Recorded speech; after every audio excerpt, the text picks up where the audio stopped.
It's been 30 days since President William Ruto took the reins of power from his predecessor, Uhuru Kenyatta. The president and his deputy, Rigathi Gachagua, have been occupied making policy changes while also seeking solutions to challenges they detailed to the electorate ahead of the election. Now, the president has since changed his stand on the impact of the Ukraine war on the local economy. In the justice sector, despite appointing 6 judges who had been kept waiting for 3 years, Ruto's administration has seen at least 3 cases affecting key Kenya Kwanza political leaders withdrawn. Sam Gituku looks at the early days of the nascent administration. William Ruto. When he took the oath of office just a few minutes to 1 p.m. on the 13th of September, President William Ruto detailed the early steps that will define his reign. He kept the promise to appoint 6 judges of the High Court and the Court of Appeal who had been rejected for 3 years by President Uhuru Kenyatta. He further promised to allocate an extra 3 billion shillings annually to the judiciary, which he emphasized as he opened the 13th Parliament. During the campaigns, the Kenya Kwanza team promised to save the country from what they describe as state capture, which they termed the worst form of corruption. They also narrated how several Kenya Kwanza politicians had supposedly suffered in the hands of investigating agencies. DP Gachagua has been particularly consistent in pushing this narrative. Mimi mwenyewe niliwekelewa kesi na naibu wa rais. Kesi iko na mithikali nturi ni ya kuwekelewa. Aliwekelewa na huyu George Kinoti. Kesi iko na huyu Aisha Juma ni ya kuwekelewa.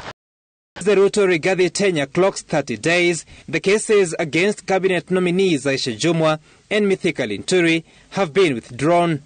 During the same period, Gachagua sustained criticism against DCI boss George Kinoti and the directorate's way of working. We have told DCI to go back to Kiambu Road and wait for crimes to be reported there. They have no business in government offices, hovering all over and creating a toxic environment for service delivery.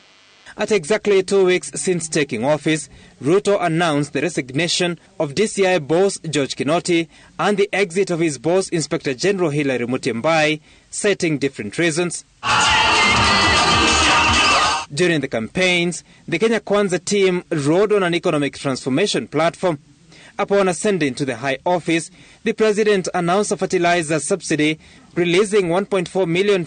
In the fullness of time, we will turn around the economy of this country. First and foremost, in the first 2 years, God willing, to return Kenya where President Mwai Kibaki left us.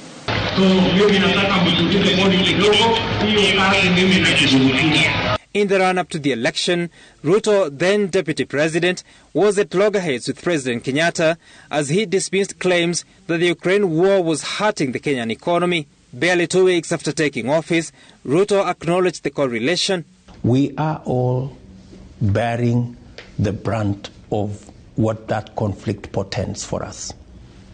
High food prices. We cannot access fertilizer. We cannot pay for fertilizer. Transport for commodities, cereals, fertilizer is all clogged up with the sanctions around it and with everything else that come with it. A young administration that is in its early formative stage, notable policy changes have been pronounced as it awaits vetting and approval of its cabinet members who will bear the task of realizing the promises made to the electorate. Sam Gituku, Citizen TV, Nairobi.